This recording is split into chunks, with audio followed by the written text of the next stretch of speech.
तू खुद की खोज में निकल, तू किस लिए हताश है? तो चल, तेरे वजूद की समय को भी तलाश है, समय को भी तलाश है।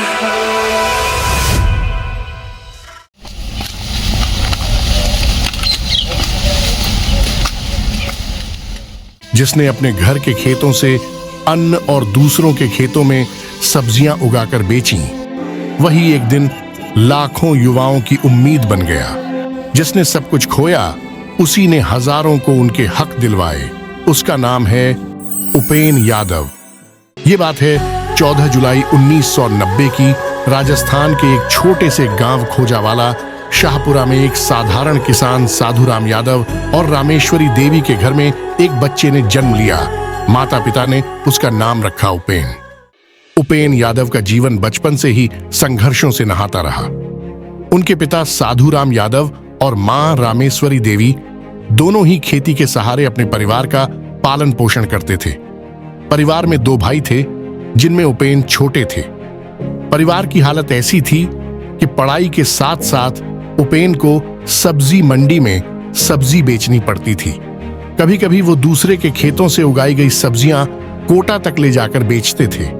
खेती से और पशुपालन से कमाए हुए पैसों से पिता ने रोजगार के लिए टाटा 407 गाड़ी वेस्ट मॉडल गाड़ी ली, लेकिन किस्मत ने अपनी चाल चली और धोखा दे दिया। जिन गाड़ियों को बड़ी उम्मीदों से परिवार के भरण पोषण के लिए खरीदा था, वे कई बार दुर्घटनाग्रस्त हो गई और पूरा परिवार कर्ज में डूब गया। परिवार की आर्थिक हालत सुधारने की सोच में उपेन ने मनोहरपुर से जयपुर सब्जी बेचने का काम शुरू किया।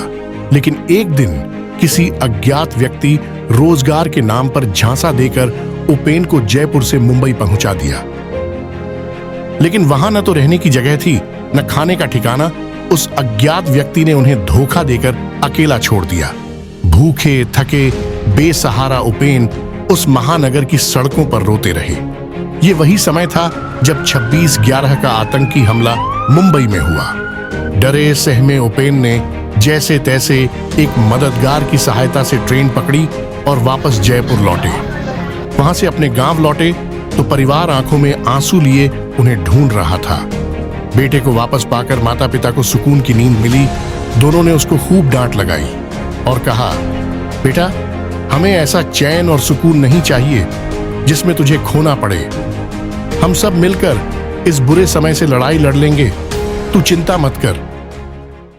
मनोहरपुर से स्कूली शिक्षा पूरी करने के बाद उपेन ने BSTC की शिक्षा भीलवाड़ा से प्राप्त की। वहां भी उन्होंने नेतृत्व दिखाया। जूनियर छात्रों की मदद करना, रैगिंग से उन्हें बचाना, छात्राओं के हकों की आवाज उठाना, सब कुछ करते रहे। वहां उन्होंने हैप्पी क्लब बनाया, जो छात्रों की मदद के लिए समर्पित था। पढ़ाई पूरी कर घर लौटे तो पैसों की कमी के चलते आगे की पढ़ाई के लिए जयपुर जाना लगभग असंभव था। लेकिन एक खास दोस्त की मदद से वह जयपुर पहुंचे और वहीं से राजस्थान की परीक्षा प्रणाली में गड़बड़ी के खिलाफ पहली बार आवाज उठाई। रूडमल चौधरी के साथ मिलकर बेरोजगार युवाओं को संगठित किया और आंदोलन की योजना बनाई। लेकिन जब आंदोलन के दिन रूडमल पीछे हटे तो आंदोलन की कमान उपेन ने संभाली और यहीं से उन्होंने राजस्थान बेरोजगार एकीकृत महासंघ के अध्यक्ष के रूप में पहचान बनाई। क्या गलत मांग कर ली मैंने? नई भर्तियों की क्या गलत मांग कर ली? लंबित भर्तियों की क्या गलत मांग कर ली? अरे दुश्मनी है तो सिला के मुझसे लड़। कॉलेज जाए तो मेरे ऊपर चढ़ा, मेरे बेरोजगार के ऊपर करते उड़े दूंगा, बढ़ जाऊंगा लेकिन पीछे नहीं हटूंगा। क्यों हमने क्या बिगाड़ दिया? मैं पूछना चाहता हूँ। प्रदेश का युवा बेरोजगार आपको बताएगा 4 विधानसभा को चुनाव में अब राजनीति नहीं कर रहे। अरे मैं चुनाव नहीं लड़ा, मेरे 4 साथी श्रोता है कि एक सीट का पता चलेगा बेरोजगार एक सीट के लिए कितना तरसता है, एक सीट के लिए कितना तरसता है। इसलिए आज इन्होंने हरकत करने की कोशिश की। मेरे साथियों को बुलाकर एक मीडिया के सदस्य के माध्यम से स्पीकर ऑन करके बात करता है और कह रहा है इसको कुचल दो, इसको विफल कर दो और 4 आदमियों के लिए ओपन साइड पर कर दो और इसके मुकदमा दर्ज कर देंगे। अरे दर्ज कर दीजिए मुकदमा, मैं मुकदमा से लड़ने वाला नहीं हूँ। आपको लड़ाई लड़ी, आपके सामने की लड़, हिम्मत है तो सामने की लड़ाई लड़, पीछे से कोई लड़ सकता है। मैं खुला चैलेंज देता हूँ, लड़। और यदि मेरा कुछ होता है तो उसका जिम्मेदार होगा। यदि मैं मरता हूँ या मेरे साथ कुछ करता होगा।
फिर क्या था, आंदोलनों की लड़ी लग गई, जिसमें 17 बार जेल गए, 12 बार अनशन किया और दर्जनों बार गिरफ्तारी दी। 300 से अधिक बार आंदोलन किए, 2.5 लाख युवाओं को नौकरी दिलाने में सफलता प्राप्त की। 2021 के सर्वे में युवा नेता के रूप में सचिन पायलट के बाद दूसरा स्थान मिला। 27 नवंबर 2021 को लखनऊ कांग्रेस कार्यालय के बाहर बेरोजगारी और पेपर लीक के खिलाफ ऐतिहासिक प्रदर्शन किया गया। दिसंबर 2021 में दिल्ली में लाठीचार्ज और गिरफ्तारी झेली।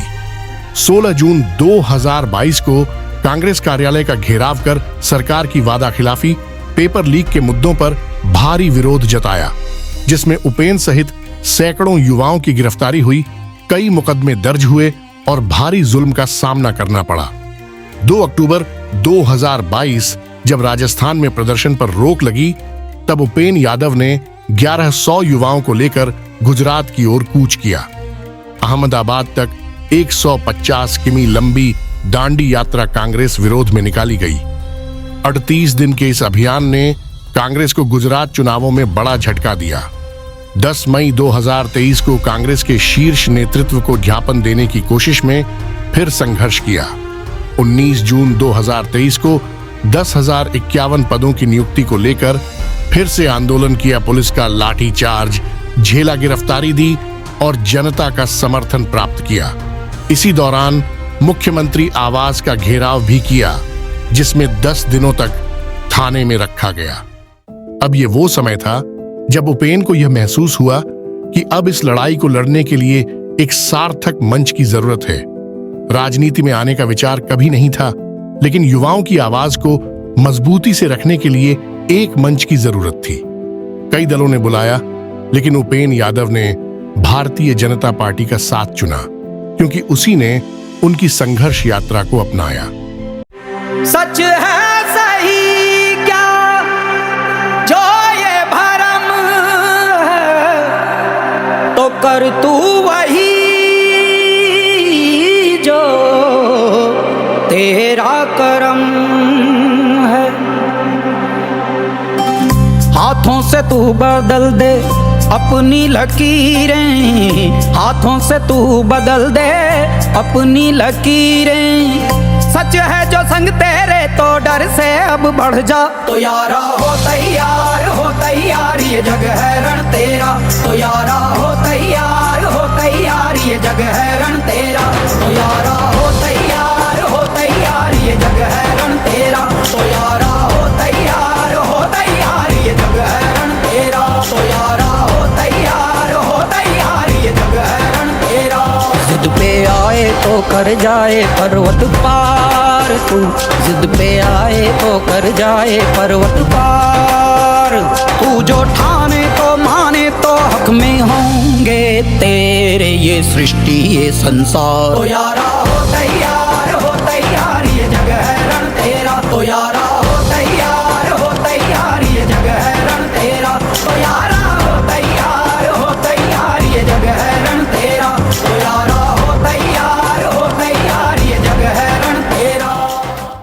2023 के विधानसभा चुनाव में भाजपा की टिकट पर शाहपुरा से चुनाव लड़ा, लेकिन प्रचार के लिए केवल 13 दिन का समय मिला। पार्टी के किसी भी स्थानीय नेता का कोई सहयोग नहीं मिला।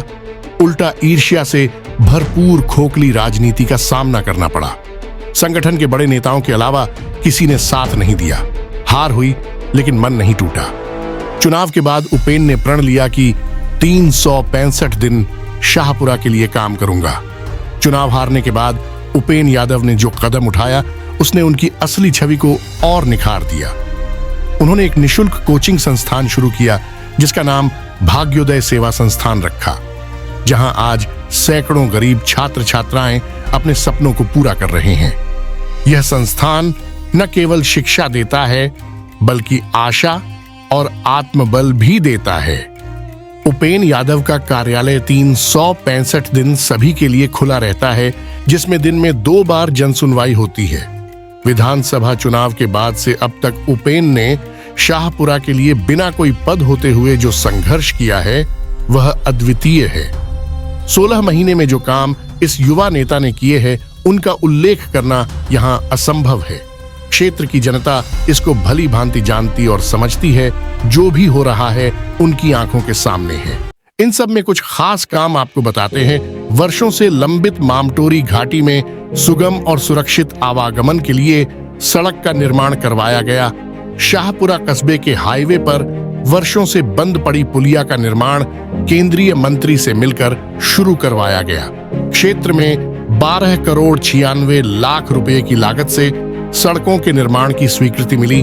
बिलांदरपुर में 1.8 किमी लंबा अटल पथ स्वीकृत हुआ और शाहपुरा नगर परिषद व मनोहरपुर नगर पालिका में पीडब्ल्यूडी द्वारा दर्जनों सड़कों का निर्माण करवाया गया। खोजावाला व उदावाला ग्राम पंचायतों में 45 वर्षों बाद सड़क स्वीकृत करवाई गई। भांकरोटा हादसे के बाद घासीपुरा व नवलपुरा मोड़ पर अंडरपास से वैकल्पिक यातायात की व्यवस्था करवाई गई। क्षेत्र की लंबित पड़ी सड़कों का निर्माण कार्य पूरा करवाया गया। शाहपुरा के 18 महात्मा गांधी इंग्लिश मीडियम स्कूलों में विज्ञान संकाय की स्वीकृति दिलवाई गई। खोरी के स्कूल भवन के लिए 4 करोड़ 49 लाख की राशि स्वीकृत हुई। संस्कृत शिक्षा विभाग में भीखावाला, धानोता, बिलांदरपुर, खेजरोली, हाथनोदा बालिका, बरवाड़ा के स्कूलों को वरिष्ठ उपाध्याय स्तर पर क्रमोन्नत करवाया गया। सरकारी स्कूलों में विकास कार्य हेतु 1.5 करोड़ तथा कक्षा कक्ष एवं शौचालय निर्माण हेतु 1 करोड़ 38 लाख की राशि स्वीकृत करवाई गई। राणावास कॉलेज का नवनिर्मित भवन कॉलेज प्रशासन को सुपुर्द कर छात्र छात्राओं का शिक्षण कार्य सुचारू कराया गया। शाहपुरा उप जिला अस्पताल की नियमित सफाई व्यवस्था सुनिश्चित करवाई गई। स्किन डॉक्टर की नियुक्ति, ऑनलाइन पंजीकरण व जांच की सुविधा, आईसीयू की शुरुआत और 18 से अधिक नर्सिंग अफसर, फार्मासिस्ट व डॉक्टर नियुक्त कराए गए। क्षेत्र के पशु चिकित्सालय को बहुउद्देशीय केंद्र में क्रमोन्नत कराया गया। अस्पताल के बाहर सुलभ शौचालय का निर्माण शुरू हुआ। शाहपुरा बस स्टैंड के लिए भूमि आवंटन की एनओसी जारी हुई। डिपो के लिए 50 लाख रुपए का बजट स्वीकृत हुआ। रिक्त पदों पर 7 से अधिक परिचालकों की नियुक्ति और 13 नई बसें दिलवाई गईं। शाहपुरा शहर को जल जीवन मिशन के तहत प्रदेश के 51 शहरों में शामिल करवाया गया। दर्जनों नए ट्यूबवेल स्वीकृत करवाए गए और खराब ट्यूबवेल ठीक करवाए गए। रामजल सेतु लिंक यानी ERCP परियोजना का लाभ दिलाने के प्रयास निरंतर जारी हैं। खेजरोली ग्राम पंचायत को नगरपालिका और शाहपुरा नगरपालिका को नगर परिषद में क्रमोन्नत करवाया गया। मनोहरपुर के अंबेडकर नगर पार्क के लिए 28,50,000 रुपये तथा शहरी क्षेत्रों में सड़क, नाली, पार्क आदि के विकास हेतु 2 करोड़ 75 लाख रुपये की स्वीकृति दिलवाई गई। मनोहरपुर में हाई मास लाइट, सुलभ शौचालय और नाली निर्माण कार्य करवाए गए। राशन वितरण हेतु क्षेत्र में 4 नई दुकानें खुलवाई गईं। प्रदेश के 29 मंदिरों की सूची में मनोहरपुर के वामन देव मंदिर को 57 करोड़ रुपये के विकास बजट में शामिल करवाया गया।